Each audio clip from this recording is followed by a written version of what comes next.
नमस्कार दोस्तों, आज मैं पुनः आप सबों के बीच उपस्थित हूँ। आज का पिछले 14 फरवरी 2026 को आयोजित झारखंड अधिविद्य परिषद रांची द्वारा इंटरमीडिएट आर्ट्स का जो एग्ज़ाम हुआ, उसमें पेपर हिस्ट्री से ऑब्जेक्टिव क्वेश्चन को लेकर के मैं उपस्थित हूँ। आज मैं ऑब्जेक्टिव क्वेश्चन का हल करवाऊंगा और कोशिश करूंगा कि लगभग में सारे प्रश्नों का मैं कुछ संक्षेपण भी करते जाऊंगा साथ में।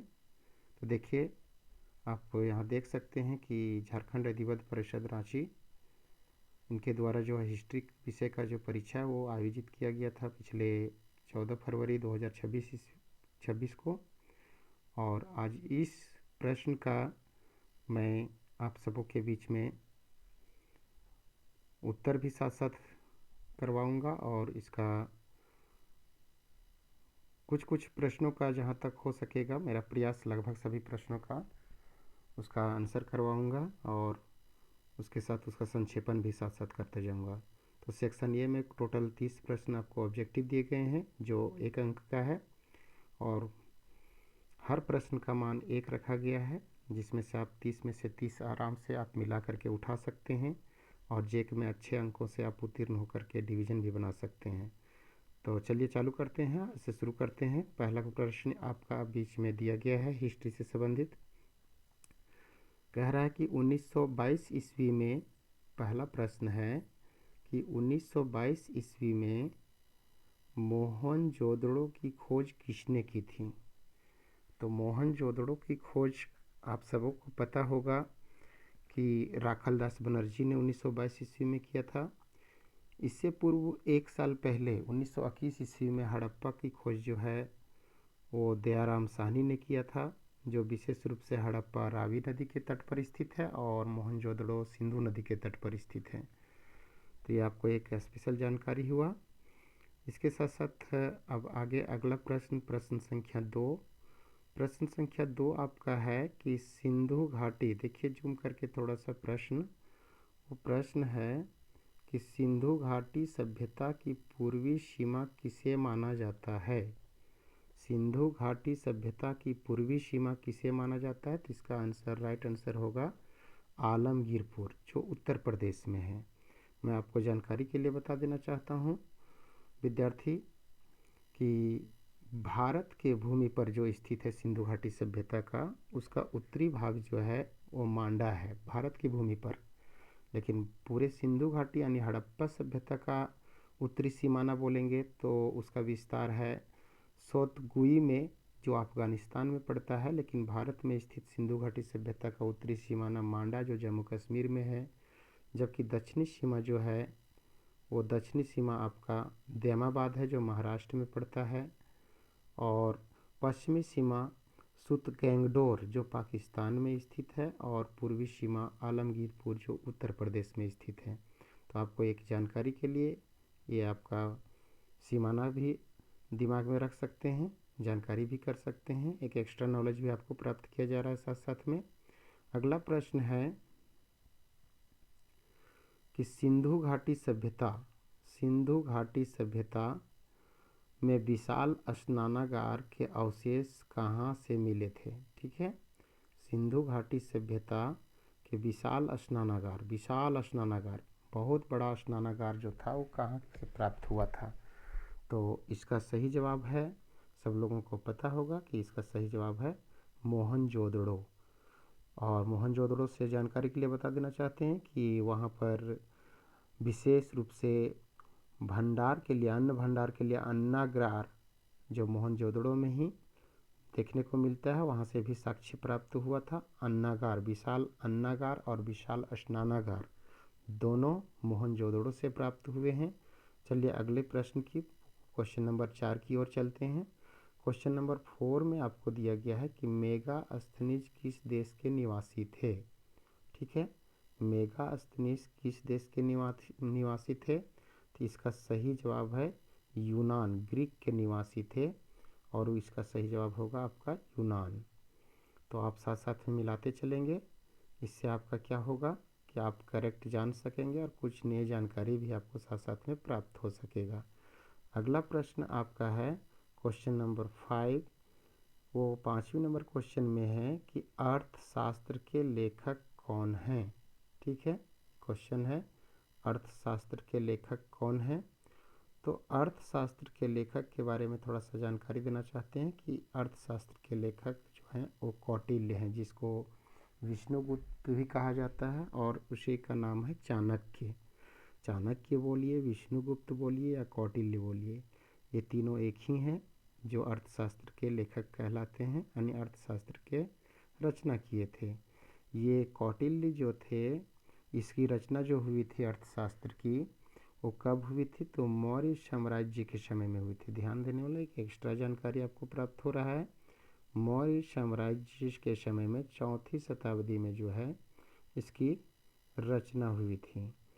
मौर्य साम्राज्य के समय 4th शताब्दी ईसा पूर्व में, आज नहीं बहुत पहले 4th शताब्दी ईसा पूर्व में इसकी रचना की गई थी। चलिए अगले प्रश्न की ओर चलते हैं, क्वेश्चन नंबर 6 की ओर चलते हैं। क्वेश्चन नंबर 6 आपको दिखाई दे रहा है स्क्रीन पर। वो क्वेश्चन नंबर 6 आपका है कि मगध के शासकों की प्रारंभिक राजधानी कहाँ थी। तो मगध के जो शासक थे उसकी प्रारंभिक राजधानी कहाँ थी, अर्थात मगध साम्राज्य का जब उत्कर्ष हुआ उस समय उसकी राजधानी कहाँ सबसे पहले स्थापित किया गया था। इसका सही जवाब मिलेगा आपको दोस्तों, वो है राजगिरा, यानी राजगीर। वर्तमान नाम उसका राजगीर है, पुराना नाम उसी को राजगिरा कहा जाता था, और उसी का नाम जो है गिरिवर्ज। ठीक है, गिरिवर्ज उसी का नाम है। बता देना चाहते हैं जानकारी के लिए विद्यार्थियों कि ये मौर्य साम्राज्य जो है, मगध शासक जो है, वो मगध शासकों में उसकी स्थापना, मगध उत्कर्ष का जो उदय हुआ था वो हर्यक वंश के शासक बिंबिसार ने किया था। और बिंबिसार ने, इसका शासनकाल माना जाता है बिंबिसार का, वो 544 ईसा पूर्व से लेकर के 492 ईसा पूर्व 492 ईसा पूर्व तक माना जाता है। 544 ईसा पूर्व से 492 ईसा पूर्व तक माना जाता है। और उसी ने, बिंबिसार ने ही क्या किया था, उसी दौरान में मगध साम्राज्य की राजधानी को राजगृह में स्थापित किया था। उसके बाद बिंबिसार का जो पुत्र था वो अजातशत्रु था, जो 492 ईसा पूर्व से लेकर के 461 ईसा पूर्व तक शासन करते हैं। और वो अपने पिता बिंबिसार की हत्या करके राजगद्दी पर बैठते हैं 492 ईसा पूर्व में। और अजातशत्रु के पुत्र जो हैं उदयन जो हैं, वो अपने पिता कौन, अजातशत्रु की हत्या करके वो क्या करते हैं, अपनी राजगद्दी स्थापित करते हैं मगध साम्राज्य में 461 ईसा पूर्व में। और वो 461 ईसा पूर्व से लेकर के 445 ईसा पूर्व तक क्या करते हैं, शासन करते हैं मगध साम्राज्य में। और उदयन ने ही क्या किया था, पाटलिपुत्र नगर की स्थापना किया था, और उसने पूर्व की राजधानी राजगिरा से मगध साम्राज्य की राजधानी को पाटलिपुत्र लाया था उदयन ने। तो इस प्रकार से एक आपका प्रश्न संख्या 6 कंप्लीट हुआ। अब प्रश्न संख्या 7 देखिए। प्रश्न संख्या 7 में है अष्टाध्यायी के लेखक यानी कौन है, अष्टाध्यायी की रचना किसने किया है। तो सबको बता देना चाहते हैं कि अष्टाध्यायी की रचना जो किए थे वो पाणिनि ने किए थे। किसने किए थे, तो पाणिनि ने किए थे। अब बता देना चाहते हैं कि अष्टाध्यायी क्या है। तो एक संस्कृत व्याकरण का बहुत बड़ा ग्रंथ है जिसकी रचना जो है वो 500 ईसा पूर्व में लिखी गई थी। पाणिनि ने कब लिखा था, 500 ईसा पूर्व में लिखे थे इसको। तो अगला प्रश्न की ओर आगे बढ़ते हैं अब हम लोग। अगला प्रश्न है आपका 8 नंबर, 8वें क्वेश्चन का प्रश्न संख्या है। क्वेश्चन है भगवत गीता किस महाकाव्य का एक महत्वपूर्ण उपदेशात्मक अंश है, यानी भगवत गीता जो है कौन से महाकाव्य का एक भाग है। तो इसका सही जवाब है महाभारत का।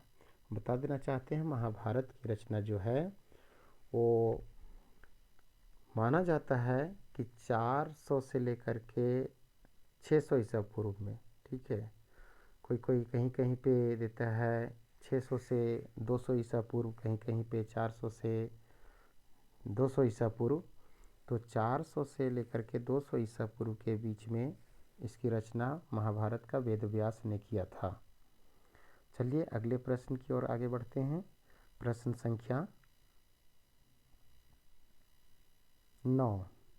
प्रश्न संख्या 9 आपका क्या कहता है कि अशोक के आदेश से बनाई गई सबसे प्राचीन कृत्रिम गुफाएं किस संप्रदाय को समर्पित थी। यानी सबसे प्राचीन गुफा जो था अशोक का, वो बहुत सारे शिलालेख बनाए थे अशोक ने, उसमें से सबसे प्राचीन शिलालेख जो था, प्राचीन गुफाएं किस संप्रदाय को समर्पित थी। तो ऑप्शन इसका सही जवाब होगा डी, अर्थात आजीविका संप्रदाय से थी। अगले प्रश्न की ओर आगे बढ़ते हैं हम लोग। प्रश्न संख्या होगा आपका 10। 10 में है जैन धर्म में कितने तीर्थंकर हुए। प्रश्न संख्या 10 क्या कहता है, जैन धर्म में कितने तीर्थंकर हुए। तो बता देना चाहते हैं कि इसका सही जवाब है 24 तीर्थंकर हुए। थोड़ा जानकारी के लिए आपको इसमें बता देना चाहते हैं कि जैन धर्म के प्रथम तीर्थंकर जो थे वो ऋषभदेव थे। कौन थे, ऋषभदेव।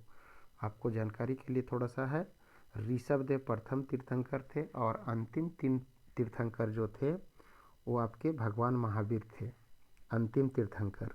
लेकिन आपको और थोड़ा जानकारी इसके लिए स्पेशल देना चाहते हैं कि हमारा राज्य झारखंड जो है, उस झारखंड राज्य की सबसे ऊंची चोटी है पारसनाथ के पर्वत पर स्थित सम्मेद शिखर, जिसकी हाइट है 1365 मीटर। 1365 मीटर हाइट है। आपको बताना चाहते हैं कि उस पारसनाथ पर्वत पर जो है जैन धर्म के 24 तीर्थंकरों में से 20 तीर्थंकरों की मोक्ष की प्राप्ति यहीं हुई थी, अर्थात निर्वाण की प्राप्ति पारसनाथ पर्वत पर हुई थी। पारसनाथ जो है वो आपके 23वें तीर्थंकर जो थे जैन धर्म के, पारसनाथ, उसके नाम पर रखा गया है। और यहाँ सिर्फ पहला तीर्थंकर, 12वां तीर्थंकर, 22वां तीर्थंकर और 24वां तीर्थंकर, इस 4 को छोड़ के बाकी 20 तीर्थंकर की निर्वाण जो हुए थे वो पारसनाथ पर्वत पर हुए थे, पारसनाथ पर हुए थे। और पार्श्वनाथ जो थे 23वें अंतिम तीर्थंकर थे जो यहाँ मोक्ष की प्राप्ति हुई थी। बाकी 24वां अंतिम तीर्थंकर था जैन धर्म के, जो भगवान महावीर थे। तो इस प्रकार से पार्श्वनाथ के नाम पर ही इस पर्वत का नाम पारसनाथ पड़ा और इसकी सबसे ऊंची शिखर है सम्मेद शिखर, जिसकी ऊंचाई है 1365 मीटर।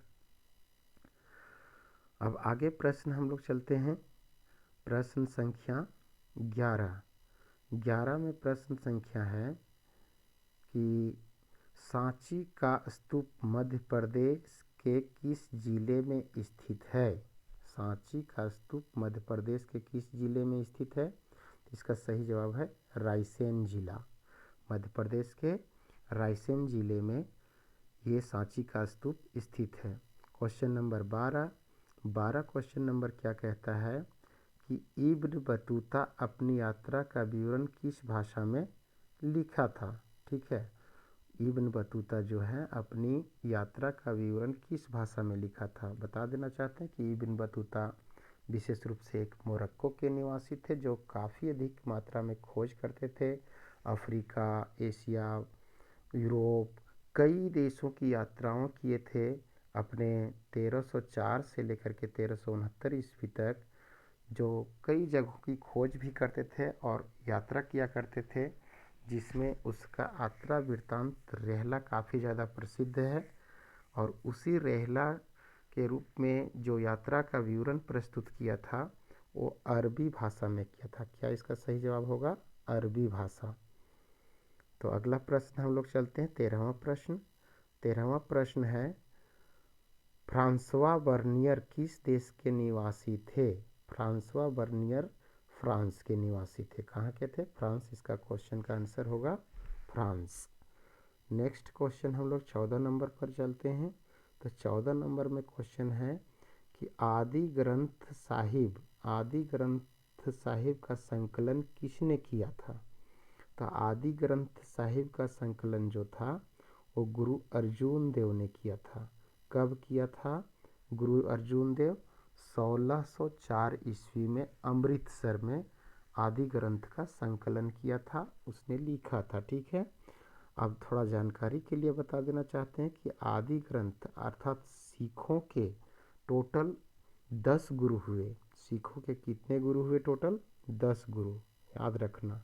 ठीक है, इस 10 गुरु में टोटल सिखों के 10 गुरु हुए, जिसमें से 10वें और अंतिम गुरु थे जो गुरु गोविंद सिंह के नाम से जाने जाते हैं। गुरु गोविंद सिंह अंतिम गुरु थे, जबकि पहले गुरु जो थे वो गुरु नानक थे। और गुरु नानक ने ही क्या किया था? सिख धर्म की स्थापना किया था, यानी सिख धर्म के संस्थापक किसे कहा जाता है? गुरु नानक को। जबकि गुरु गोविंद सिंह जो थे अंतिम गुरु, वो अंतिम गुरु क्या थे? 10वें गुरु जिसको कहते हैं। इन्होंने 1699 ईस्वी में खालसा पंथ की स्थापना किया था। जबकि गुरु अर्जुन देव जो थे वो क्या किए थे? आदि ग्रंथ साहिब का संकलन किया था, और साथ ही साथ सबको पता होगा कि गोल्डन टेम्पल जिसको कहते हैं स्वर्ण मंदिर, उसका निर्माण भी करवाया था जो अमृतसर में है। ठीक है, और गुरु तेग बहादुर जो है ये 9वें धर्म गुरु थे सिख धर्म के, जिन्होंने धर्म की रक्षा के लिए सर्वोच्च बलिदान दिया था, सर्वोच्च शहादत हुए थे। गुरुओं में सबसे पहला गुरु यही थे जिन्होंने अपना शहादत दिया था। चलिए अगले प्रश्न की ओर चलते हैं। तो अगला प्रश्न 15वां प्रश्न है कि बीजक में किसका उपदेश संग्रहित है? बीजक में किसका उपदेश संग्रहित है? तो इसका बीजक जो है उसका लिखे हुए हैं वो है कबीर का। ठीक है, इसका सही जवाब होगा कबीर। नेक्स्ट हम लोग चलते हैं 16वां नंबर क्वेश्चन पे। 16वां नंबर क्वेश्चन में है विजयनगर साम्राज्य की स्थापना कब हुई थी? तो विजयनगर साम्राज्य की स्थापना सब लोगों को पता है कि 18 अप्रैल 1336 ईस्वी को हुई थी। तो इसका सही जवाब क्या होगा? बी, 18 अप्रैल 1336, यानी सिर्फ 1336 आपका ऑप्शन है, वही सही मारे होंगे तो आपका सही जवाब है, और आपको नंबर भी मिलेगा, इसमें कोई डॉट नहीं है। नेक्स्ट प्रश्न है आपका, इसके साथ थोड़ा जानकारी के लिए बता देना चाहते हैं विजयनगर साम्राज्य बहुत वर्षों तक शासन हुआ भारत में, जिसका 1336 से लेकर के 1646 ईस्वी तक ये शासन चला, वहाँ विजयनगर साम्राज्य स्थापित रहा।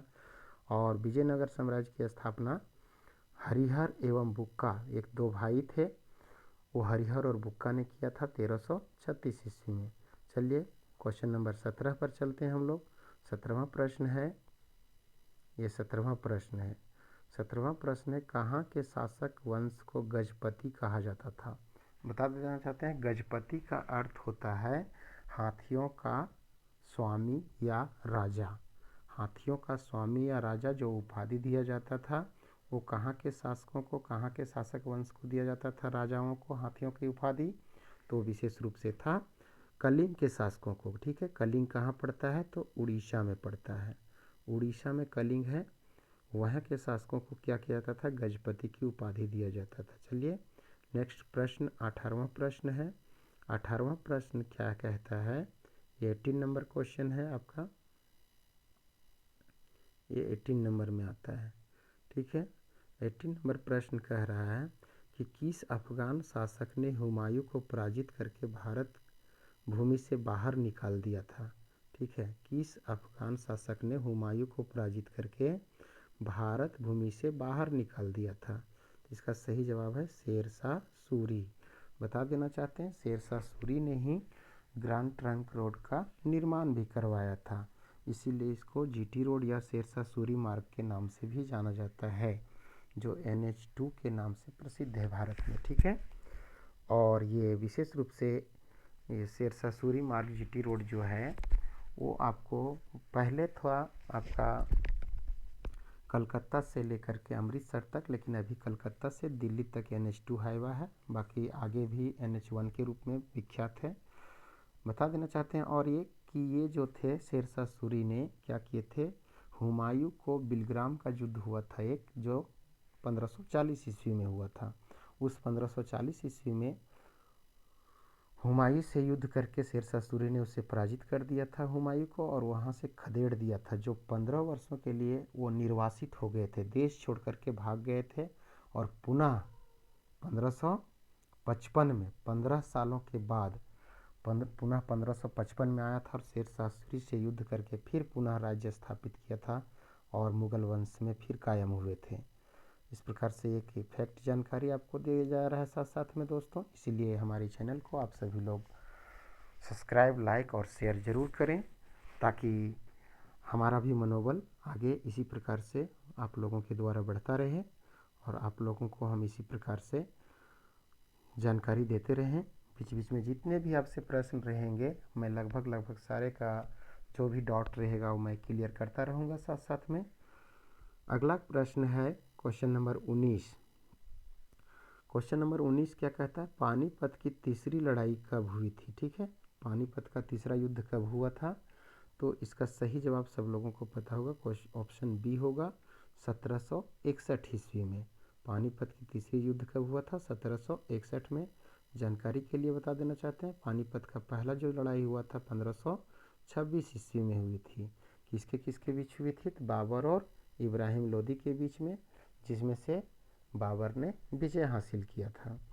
दूसरी लड़ाई हुई थी 1556 ईस्वी में, और ये अकबर और हेमू के बीच में लड़ा गया था, जिसमें अकबर ने जीत हुई थी, अकबर की विजय हुई थी। और तीसरी लड़ाई हुई थी 1761 में, किसके किसके बीच? अहमद शाह अब्दाली और मराठों के बीच में, जिसमें अहमद शाह अब्दाली विजय घोषित हुए थे। अब एक बात और जानकारी के लिए बता देना चाहते हैं, ये रही बात कि पानीपत, ये पानीपत है कहाँ? पानीपत हरियाणा में पड़ता है। हरियाणा राज्य में पानीपत जगह है, वहीं पर ये युद्ध लड़ा गया था। चलिए प्रश्न संख्या 20 की ओर चलते हैं हम लोग। अब 20 में कहता है, ये क्वेश्चन नंबर 20 है आपका, ठीक है। 20 कहता है आईने अकबरी कितने भागों में विभक्त था? तो आईने अकबरी की रचना जो हुआ था वो किसने किया था? अबुल फजल ने किया था आईने अकबरी की रचना, और ये 4 भागों में मूलतः विभाजित है। कितने भागों में विभाजित है? तो 4 भागों में विभाजित है। तो इस प्रकार से आपका सही अगर जवाब मिला होगा, आप दिए होंगे, आंसर क्लिक किए होंगे, तो आपको अंक जरूर मिलेगा। क्वेश्चन नंबर 21 कह रहा है तंबाकू पर किस मुगल शासक ने प्रतिबंध लगाया था? ठीक है, कौन सा मुगल शासक था जिन्होंने तंबाकू पर प्रतिबंध लगाया था? तो जहांगीर था। जहांगीर मुगल वंश के 5वें शासक थे, जिन्होंने तंबाकू पर विशेष रूप से प्रतिबंधित किया था। अगला प्रश्न है आपका वो क्वेश्चन नंबर 22। 22 क्वेश्चन नंबर क्या कहता है दोस्तों? 22 कहता है कि संथाल विद्रोह किस वर्ष हुआ था? क्वेश्चन बहुत इंपॉर्टेंट है हमारे झारखंड के लिए, हमारे से ना सिर्फ बच्चों की परीक्षाओं के लिए है, ये हमारे जेपीएससी, उसके साथ साथ एसएससी जेएसएससी तैयारी करने वाले, झारखंड से संबंधित अन्य परीक्षाओं को तैयारी करने वाले सभी विद्यार्थियों के लिए बहुत महत्वपूर्ण प्रश्न है। जिसे प्रश्न क्या है? संथाल विद्रोह किस वर्ष हुआ था? तो संथाल विद्रोह जो हुआ था 1855-56 ईस्वी में हुआ था। कब हुआ था? 1855-56 ईस्वी में। अब बता देना चाहते हैं कि संथाल विद्रोह जो थे, संथाल हमारे झारखंड के उत्तर पूर्वी सीमाना, खास करके संथाल परमंडल क्षेत्र में जो है वो आपको पड़ता है देवघर, संथाल क्षेत्र में दुमका साइड में पड़ता है। उन क्षेत्रों में जो है साहेबगंज हो गया, देवघर हो गया, दुमका हो गया, गोड्डा हो गया, पाकुड़ हो गया, इन सभी क्षेत्रों में संथाल जनजातियों का निवास क्षेत्र सबसे अधिक है, जिस कारण से वहाँ संथाल परगना है। और उस संथाल परगना क्षेत्र में अंग्रेज़ों के साथ में संथाल विद्रोह शुरुआत हुआ था। तो अंग्रेज़ों के साथ जो युद्ध हुआ था उसमें विशेष रूप से अंग्रेजी आधिपत्य यहाँ स्थापित करने के लिए झारखंड में आए थे, जिसके वजह से संथालों ने इसके नियमों को, उसके जो रूल्स थे अंग्रेज़ों का, उन लोग जो कर वसूलने का कार्य करते थे, टैक्स लेने का कार्य करते थे, भूमि कर वगैरह, उसको स्वीकार नहीं किया था। उस समय वहाँ के जो शासक थे विशेष रूप से संथाल राजा जो थे, एक बहुत ही महान राजा थे जिसका नाम था सिद्धू, ठीक है, कान्हू। तो ये संथालों के राजा थे, जिसमें से इस युद्ध में विशेष रूप से 4 भाई सिद्धू, खानू, चांद भैरव और 2 बहनें फूलो और झानो, ये सभी मिलकर के अंग्रेज़ों का विद्रोह किया था 1855-56 ईस्वी में, जिसे संताल विद्रोह के नाम से जाना जाता है। अब और जानकारी के लिए बता देना चाहते हैं कि इसी समय उसका एक पैतृक निवास था सिद्धू कानू चांद भैरव का, उसका जगह का नाम था भोगनाडीह।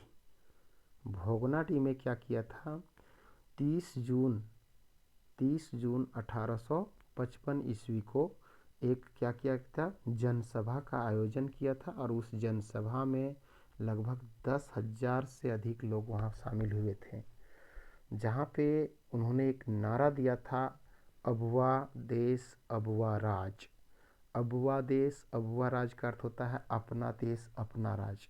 ये हमारा देश है झारखंड, अर्थात संथालों का देश था झारखंड, संथालों का राज्य था झारखंड, संथालों का क्षेत्र था झारखंड, जिसे अपना देश कहा उन्होंने। और उसका शासक जो होगा कोई अंग्रेज ना होकर के अपना ही होगा, ये प्रमुख नारा था, जिसकी सभा का आयोजन 30 जून 1855 को हुआ था।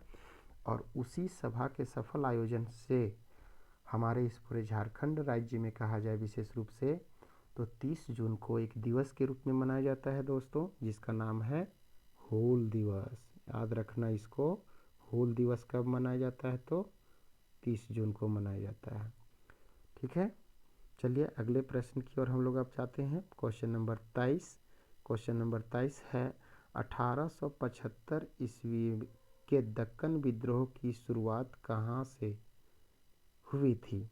1875 में दक्कन का विद्रोह हुआ था। दक्कन क्षेत्र दक्षिण भारत में पड़ता है, सब लोगों को पता होगा। देखिए दोस्तों, ये है हमारा भारत का दक्षिणी हिस्सा। ये हिस्सा में जो है, ये एरिया जो आता है, इस एरिया को पूरा दक्कन का पठार क्षेत्र कहा जाता है।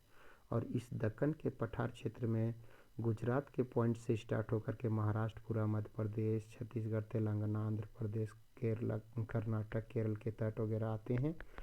केरल के तट नहीं, केरल के पूर्वी हिस्सा सीमाना आते हैं। तो ये सभी क्षेत्र हैं जो दक्कन क्षेत्र के अंतर्गत शामिल किया जाता है। और इसी दक्कन क्षेत्र में एक पड़ता है महाराष्ट्र राज्य। तो महाराष्ट्र राज्य का एक पूना है, ठीक है, उसी पूना से इस दक्कन विद्रोह की शुरुआत हुई थी 1875 ईस्वी में। चलिए नेक्स्ट प्रश्न की ओर चलते हैं। 24वां नंबर प्रश्न है आपका, वो है 1857 की क्रांति की शुभारंभ कहाँ से हुआ था, अर्थात शुरुआत कहाँ से 1857 की महान क्रांति, देश की आज़ादी की, स्वतंत्रता संग्राम का, लड़ाई का बहुत ही महान क्रांति के नाम से जाना जाता है इसे, जिसे 1857 की क्रांति कहते हैं। यह 1857 की क्रांति की शुरुआत कहाँ हुई थी, उत्तर प्रदेश के मेरठ से। कहाँ से हुई थी, उत्तर प्रदेश के मेरठ से। कब हुई थी, 10 मई 1857 को। और इसका प्रमुख रूप से शुरुआत करने का जो दौर था, उसके कारण आगे के प्रश्न में दिए गए हैं, ठीक है, उसका रीजन भी पता है। लेकिन इसके जो थे मंगल पांडे प्रमुख रूप से थे, ठीक है।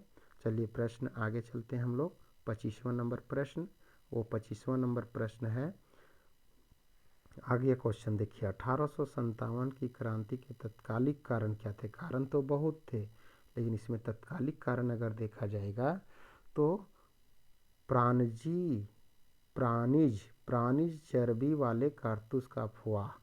ये हुआ क्या था कि अंग्रेज जो थे उस बटालियन में जिसमें जयमंगल पांडे थे तैनात सेना के रूप में, उसमें क्या हुआ था कि अंग्रेज जो थे बंदूकें देते थे, तो बंदूकें में जो यूज किया जाता था वो गाय के चर्बी का यूज किया जाता था। तो गाय के चर्बी और सूअर के चर्बी का यूज किया जाता था। तो उस सेना में जो थे वो हिंदू धर्म के भी लोग थे, मुस्लिम धर्म के भी लोग थे। तो हिंदुओं के लिए पवित्र माना जाता है गाय, जिसको मुंह में लेना वर्जित है, और मुस्लिमों के लिए सूअर लेना वर्जित है। तो इस आधार पर जो है दोनों धर्म के लोगों ने इसका विरोध किया, क्योंकि उस बंदूक को मुंह से उसके जो खींचना पड़ता था, उसका जो टंकन जो खींचा जाता था वो मुंह से खींचा जाता था, जिसको मुंह में लेना वर्जित अपने आप को मानते थे, ये धर्म के खिलाफ मानते थे, यानी अपने आप में इसको स्वीकार नहीं करते थे।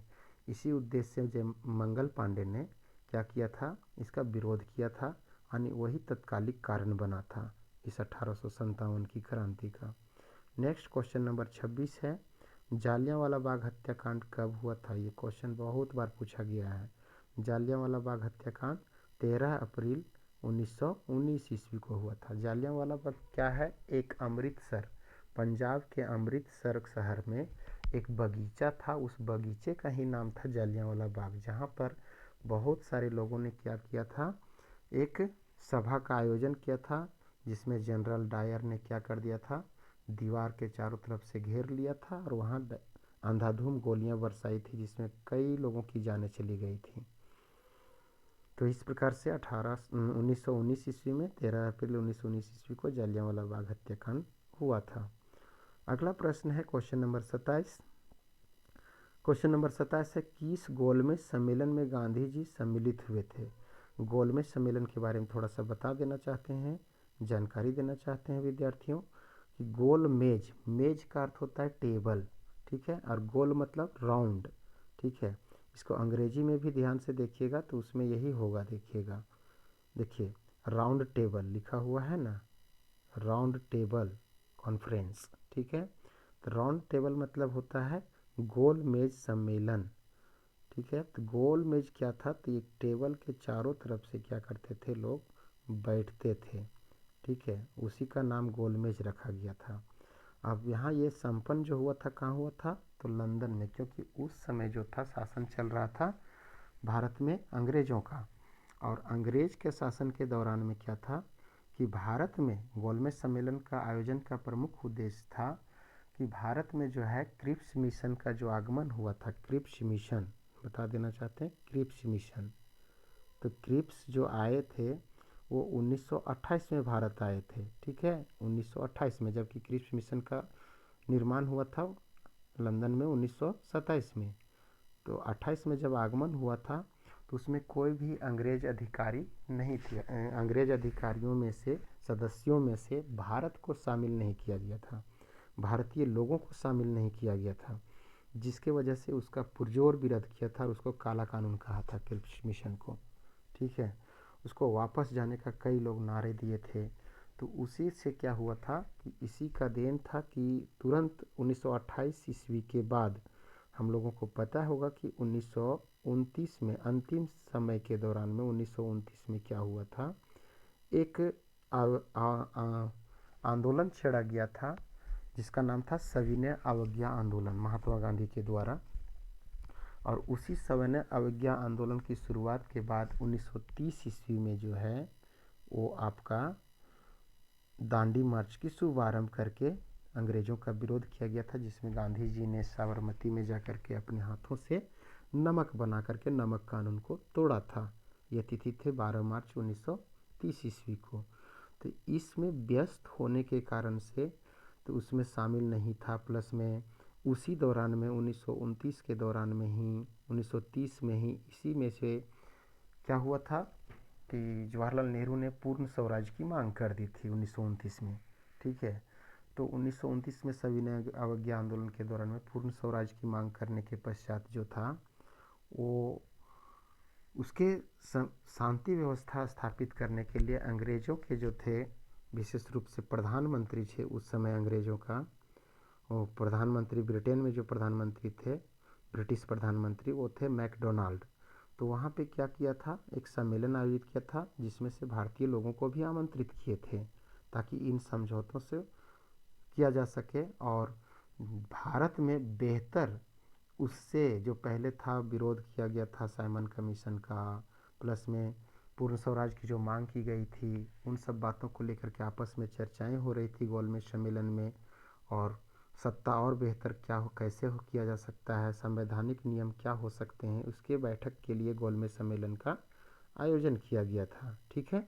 अब गोलमेज सम्मेलन आयोजन होने के बाद जो है वहाँ प्रथम बार में जो सम्मेलन हुआ था 1930 में हुआ था। पहला गोलमेज सम्मेलन, टोटल 3 गोलमेज सम्मेलन हुए हैं। पहला गोलमेज सम्मेलन 1930 में, सब तीनों लंदन में हुए हैं, जिसमें से गांधी जी शामिल नहीं हो पाए थे क्योंकि उस समय वो सविनय अवज्ञा आंदोलन में ज़्यादा व्यस्तता था, ठीक है, और विरोध था अंग्रेज़ों का उनके प्रति।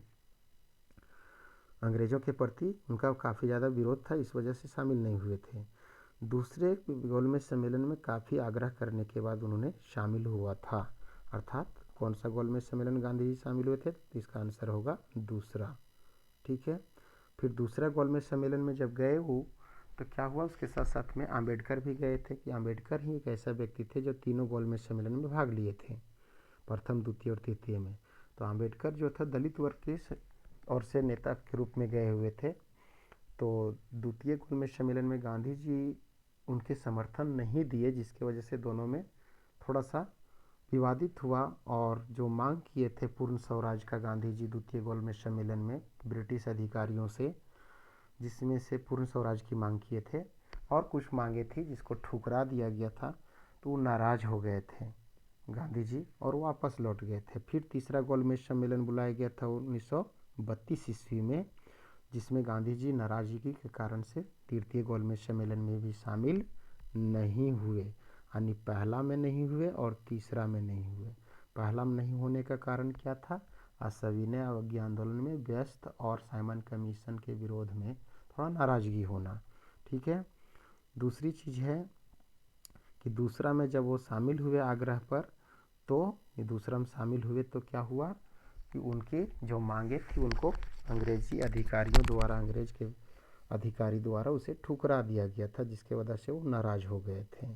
इस कारण से तीसरा में फिर पुनः नहीं गए। तो इस प्रकार से गांधी जी दूसरे गोलमेज सम्मेलन में शामिल हुए। इसका सही जवाब होगा दूसरा गोलमेज सम्मेलन। ठीक है। चलिए नेक्स्ट प्रश्न की ओर चलते हैं। 28वां नंबर प्रश्न। 28वां नंबर प्रश्न आपका है कि मुस्लिम लीग द्वारा प्रत्यक्ष कार्यवाही दिवस का आह्वान कब किया गया था। तो मुस्लिम लीग द्वारा जो है प्रथम कार्यवाही दिवस का आह्वान कब किया गया था, 16 अगस्त 1946 ईस्वी को। अब इसके बारे में थोड़ा सा जानकारी देते हैं, क्या है प्रत्यक्ष कार्यवाही दिवस क्या है। हुआ क्या था कि उस समय देश स्वतंत्रता की ओर चल रहा था। ठीक है। तो बता देना चाहते हैं कि हमारे देश में संविधान सभा का गठन हो रहा था। उसके साथ साथ में जो है विशेष रूप से हमारा संविधान सभा की पहले बैठक जो है सो 9 जुलाई को हुई थी 1946 को। ठीक है। और उसके तुरंत बाद जुलाई के बाद आता है महीना अगस्त। ठीक है। तो अगस्त के महीने में क्या था, जुलाई हुआ इधर। ठीक है। 9 जुलाई, 9 जुलाई और फिर आपका अगस्त आ गया जुलाई के बाद। तो उस समय मांग किया था मुस्लिम लीग ने। क्या मांग किया था मुस्लिम लीग, धर्म के नाम पर जो है मुस्लिम अलग राष्ट्र का मांग कर दिया था। ठीक है। जिसके कारण से क्या हुआ कि बहुत सारे लोगों ने इसका थोड़ा थोड़ा सा नाराज़गी था आपस में, नेताओं में ही। यही वजह रहा कि सहमति नहीं बन पाया। तो उन्होंने क्या किया था, मुस्लिम लीग ने कलकत्ता से खास करके उन्होंने क्या कर दिया था, सीधी कार्यवाही अर्थात प्रत्यक्ष डायरेक्ट जिसको कहते हैं। ठीक है। डायरेक्ट एक्शन डे इसको कर दिया। यानी सीधी कार्रवाई मतलब अब कुछ किसी को नहीं सुनेंगे, हम लोग को अलग राष्ट्र चाहिए तो चाहिए, धर्म के नाम पर अलग देश चाहिए तो चाहिए। इस कारण से क्या हुआ, अलग देश के मांग के लिए लड़ाई, खूब ज़्यादा नरसंहार कर दिए। कलकत्ता से इसका शुरुआत हुआ था, जिसमें 20,000 से अधिक लोग मारे गए थे, कितने लोग घायल हुए थे। बहुत सारे बहू बेटियों की इन लोग मुस्लिम लोगों ने क्या कर दिए थे, अपने ही देश के लोगों से साथ बलात्कार किए थे, खास करके हिंदू धर्म के लोगों के साथ में और सिख धर्म के लोगों के साथ में बहुत ज़्यादा दुर्व्यवहार की करने लगे थे उस समय से। ठीक है। और जिससे इसे कलकत्ता का महाकांड या कलकत्ता का विशेष रूप से हत्याकांड के नाम से या कलकत्ता दंगा के रूप में इसी तिथि को जाना जाता है, 16 अगस्त 1946। तो इसका सही जवाब क्या होगा, 16 अगस्त 1946 ईस्वी को होगा। चलिए नेक्स्ट प्रश्न की ओर चलते हैं हम लोग। क्वेश्चन नंबर 29 है, भारत के संविधान का पिता किसे कहा जाता है। तो सबको बता देना चाहते हैं, भारत का संविधान का जनक के रूप में जाना जाता है डॉक्टर भीमराव अंबेडकर को। क्वेश्चन का आंसर डी होगा, डॉक्टर भीमराव अंबेडकर को। भीमराव अंबेडकर जो थे वो क्या थे, संविधान सब बन रहा था तो संविधान का क्या थे वो ड्राफ्टिंग कमेटी, अर्थात इसको कहा जाता है ड्राफ्टिंग कमेटी को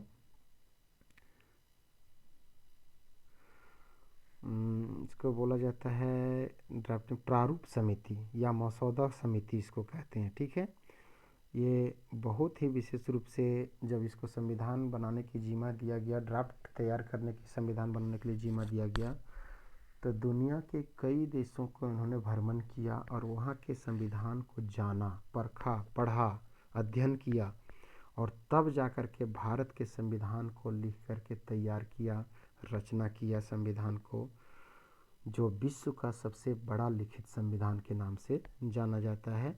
ठीक है, इसी कारण से डॉक्टर भीमराव अंबेडकर को भारतीय संविधान के पिता के रूप में जाना जाता है।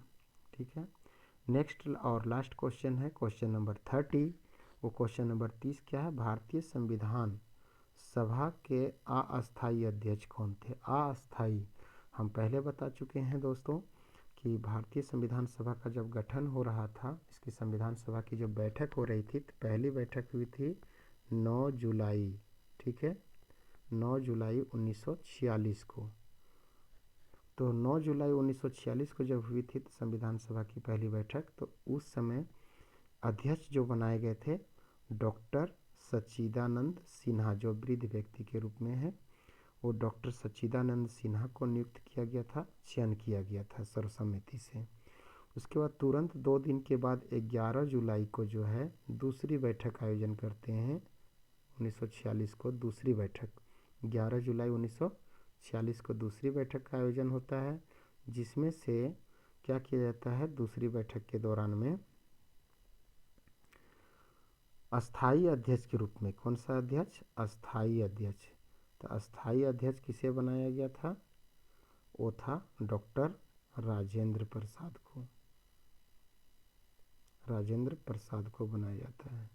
और यही डॉक्टर राजेंद्र प्रसाद जो थे वो पूर्ण रूप से संविधान निर्माण तक रहे अस्थायी अध्यक्ष के तौर पर, और इसी की अध्यक्षता बेहतर संचालित हुए संविधान का निर्माण हुआ और संविधान बन करके कब 26 नवंबर 1949 ईस्वी को, 26 नवंबर 1949 को संविधान को अंगीकार कर दिया गया और तुरंत फिर बाद जो है 1950 ईस्वी में जो है क्या किया गया, 26 जनवरी को इसे लागू किया। लेकिन इसके 2 दिन पहले 24 जनवरी 1950, ध्यान रखेंगे 24 जनवरी 1950 ईस्वी को क्या किया गया था, सर्वसम्मति से डॉक्टर राजेंद्र प्रसाद को राष्ट्रपति बनाया गया था, राष्ट्रपति।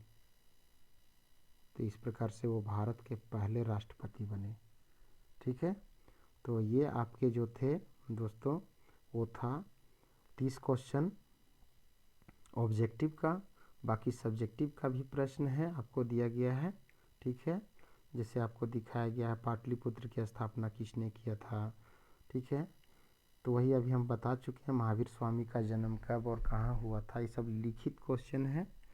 अल बेरूनी किसके साथ भारत आया था, पीर और मुरीद से आप क्या समझते हैं, ये सब क्वेश्चन सब पढ़ा हुआ क्वेश्चन है लगभग में। हम इसको ज़्यादा डिटेल्स जानकारी नहीं दे रहे हैं आप लोगों को, वीडियो शॉर्ट के लिए हम सिर्फ ऑब्जेक्टिव प्रश्न करवा रहे हैं। बाकी सब भी बहुत इजली ढंग से जानते हैं, ऐसी बात नहीं है कि हम डायरेक्ट आपको स्क्रैप कर दे रहे हैं तो नहीं जान रहे हैं। सो उसका क्वेश्चन का आंसर ये सब लगभग जान रहे हैं। 1857 की क्रांति के प्रमुख केंद्रों के नाम बताना था, गांधी जी का जन्म कब और कहाँ हुआ था, भारतीय संविधान सभा के प्रारूप समिति के अध्यक्ष कौन थे, अभी तो बता चुके हैं आपको हम। उसके बाद है हड़प्पा सभ्यता के पतन के कारण बहुत सारे कारण थे। ठीक है, अशोक के धर्म से आप क्या समझते हैं, जैन धर्म के त्रिरत्न कौन कौन क्या समझते हैं, वही त्रिरत्न में आता है सम्यक ज्ञान, सम्यक दर्शन वगैरह, सम्यक आचरण, ये सब। विजयनगर की स्थिति, ठीक है, विजयनगर की स्थिति, महानवी डिब्बा पर टिप्पणी लिखना था। 17वीं सदी में कौन कौन सी फसलें, फल और सब्जियां विदेशों से भारत आई थी।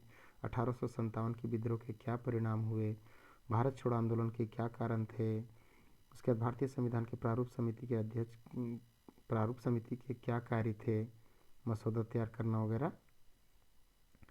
उसके बाद है सेक्शन डी में जो था वो आपका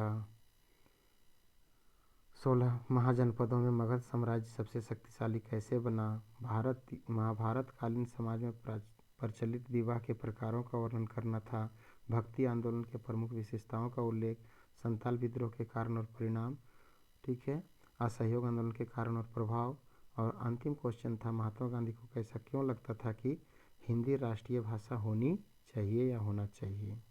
इस प्रकार से दोस्तों आपका ये ऑब्जेक्टिव सा सब्जेक्टिव, लेकिन सब्जेक्टिव का आंसर नहीं हमने करवाया आपको, लेकिन ऑब्जेक्टिव का सारा करवा दिया है।